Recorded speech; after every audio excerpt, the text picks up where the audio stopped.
Hello, folks. This story was sent to me by a subscriber and is intended for educational purposes only.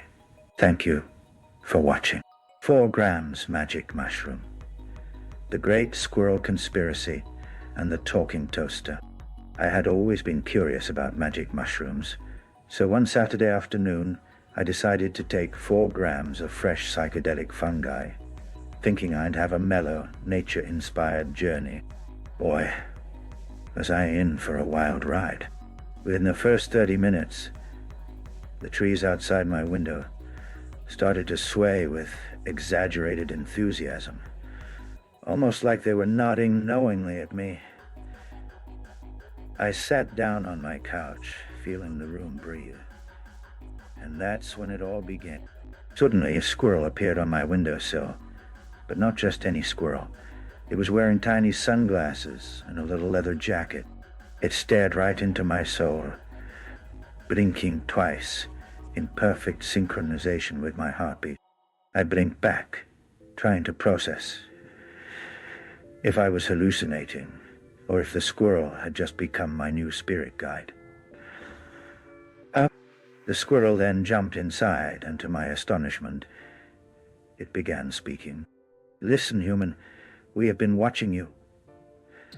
The Great Squirrel Conspiracy is real, and you're invited." Before I could respond, my toaster started whirring to life. I swear it winked at me with its crumb tray door. The toaster announced in a deep, slightly sarcastic voice, "About time you joined us. We've been waiting centuries for a human to crack the code."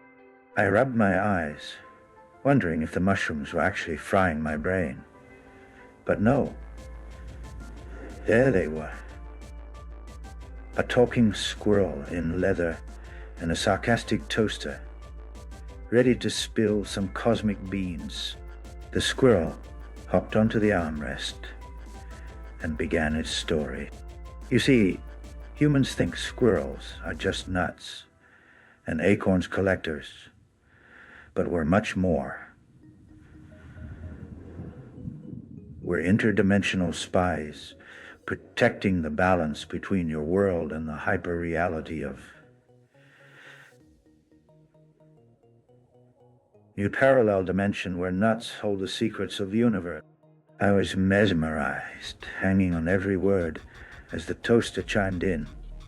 And I'm the gatekeeper of bread, the guardian of toasted enlightenment. Together we maintain the harmony of breakfast and destiny. Suddenly, the walls melted away, and I found myself standing in a bustling marketplace in Utopia. Squirrels darted everywhere, trading glowing nuts with ancient runes, while toasters floated around, zapping bread into ethereal shapes. The air smelled like cinnamon and adventure. The squirrel led me to a massive tree, its bark inscribed with symbols that shimmered like stars. "We must find the legendary golden acorn," the squirrel explained. "It unlocks the true potential of consciousness. But beware, the Sinister Crow Syndicate wants it too. They've been trying to hijack the breakfast of existence for eons." I nodded, feeling the weight of the mission, though my stomach was growling and I was pretty sure I was still sitting on my couch. As we navigated the marketplace, the toaster provided comic relief, zapping nuts into tiny, dancing shapes that looked suspiciously like Broadway performers. "You humans need a bit of entertainment with your enlightenment," it joked. Suddenly, a shadow loomed. A group of crows clad in sleek black jackets swooped down, cawing menacingly. The chase was on. The squirrel and I darted through stalls selling psychedelic berries and cosmic granola, the toaster zipping overhead like a flying toaster drone. I felt a strange thrill mixed with the absurdity of fleeing evil crows in a realm that resembled a breakfast-themed fantasy land. At one point, I ducked behind a stall selling holographic maple syrup while the toaster distracted the crows with a spectacular display of toasted bread fireworks.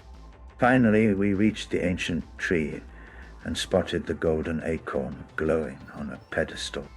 As I reached out to grab it, the ground trembled, and the leader of the crow syndicate appeared, flapping ominously. The squirrel whispered, "Trust the toaster." With a flick of its crumb tray, the toaster unleashed a blinding flash, temporarily stunning the crows and allowing me to snatch the acorn. Immediately, a wave of energy surged through me. I felt connected to every squirrel, toaster, tree, and crumb in the universe. The squirrel clapped its tiny paws. "You've done well, human. The balance is restored," the toaster added, "and breakfast will never be the same." In a blink, I was back on my couch, the room slowly returning to normal. The squirrel was gone, but a tiny pair of sunglasses lay on the floor.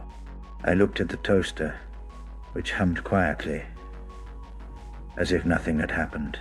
I chuckled to myself, realizing that sometimes the weirdest trips are the ones where you learn that squirrels might just be running the universe's secret breakfast club.